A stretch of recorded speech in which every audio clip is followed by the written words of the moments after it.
మంత్రుల మీద కూడా 302లు 307లు ఎస్సీ ఎస్టీ యాక్ట్లు పెట్టినా సరే ధైర్యంగా ప్రజాక్షేత్రంలో నిలబడ్డాం, గెలవబోతా ఉన్నాం. వైఎస్ఆర్ కాంగ్రెస్ పార్టీ జెండా రేపరేపలాడబోతా ఉంది. జూన్ 4వ తారీఖున వైఎస్ఆర్ కాంగ్రెస్ పార్టీ శ్రేణులన్నీ కూడా సంబరాలకు సిద్ధం కమ్మని చెప్పేసి మీ ద్వారా కూడా పిలుపునిస్తా ఉన్నాం.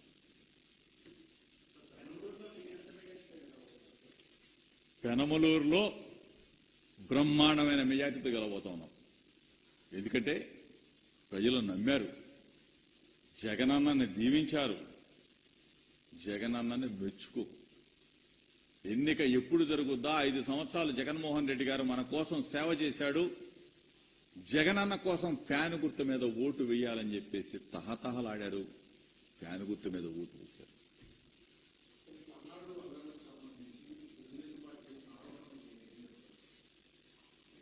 పల్నాడులో శాంతి భద్రతల్ని, ప్రజాస్వామ్యాన్ని కూనీ చేసింది తెలుగుదేశం పార్టీ.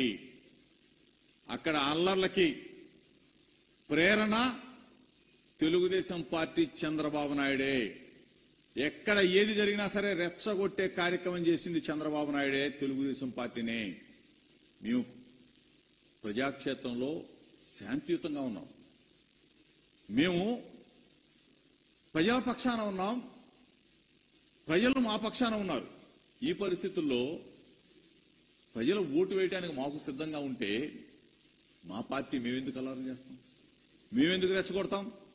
చంద్రబాబు నాయుడు అనే వ్యక్తి ఆరిపోయే దీపంలాగా ఉన్నాడు కాబట్టి, ఆరిపోతానికి సిద్ధంగా ఉన్నాడు కాబట్టి, తెలుగుదేశం పార్టీ అడ్రస్ గల్లంతు కాబోతోంది కాబట్టి ఈ రాష్ట్రంలో విధ్వంసాలు సృష్టించాడు, శాంతి భద్రత విఘాతం కలిగించాడు.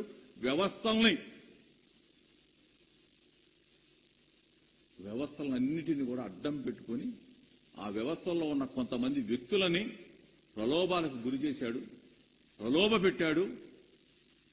ఈ రోజున ఇటువంటి విధ్వంసాలకు జరగడానికి కారణం దిక్కుమాలిన ప్రతిపక్ష నాయకుడు చంద్రబాబు నాయుడు.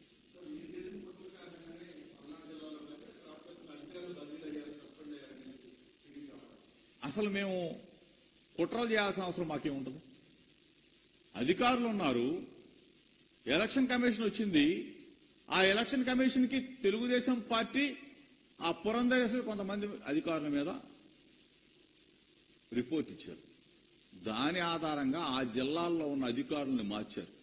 ఆ జిల్లాల్లో ఉన్న అధికారులను మార్చారంటే సమర్థవంతులు, అంతకన్నా సమర్థవంతులను వేస్తారని అనుకుంటాం కదా.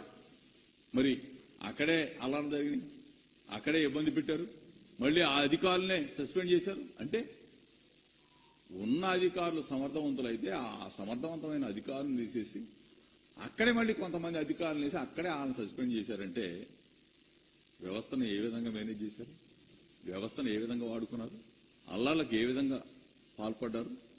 ఇది చంద్రబాబు నాయుడు నైజం. వ్యవస్థల్ని భ్రష్టు పట్టిస్తాడు చంద్రబాబు నాయుడు.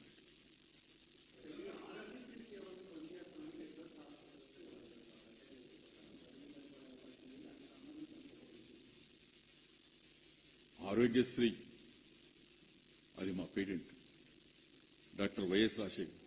అంతకుముందు చంద్రబాబు నాయుడు వదిలేసి వెళ్ళిపోయిన 1800 బకాయిలనే మా ప్రభుత్వం, మా జగనన్న మేము మరలా 1800 కోట్ల రూపాయలు బకాయిలు కట్టి ఆరోగ్యశ్రీని మరలా గాడిలో పెట్టి ఈరోజు ఆరోగ్యశ్రీ మరలా రేపు మేము రాబోతా ఉన్నాం కదా.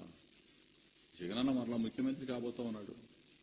ఏ బకాయిలు ఉన్నా కానీ తీర్చేస్తాం, ఆరోగ్యశ్రీని గాడిలో పెడతాం, ప్రజల ప్రాణాలను రక్షిస్తాం.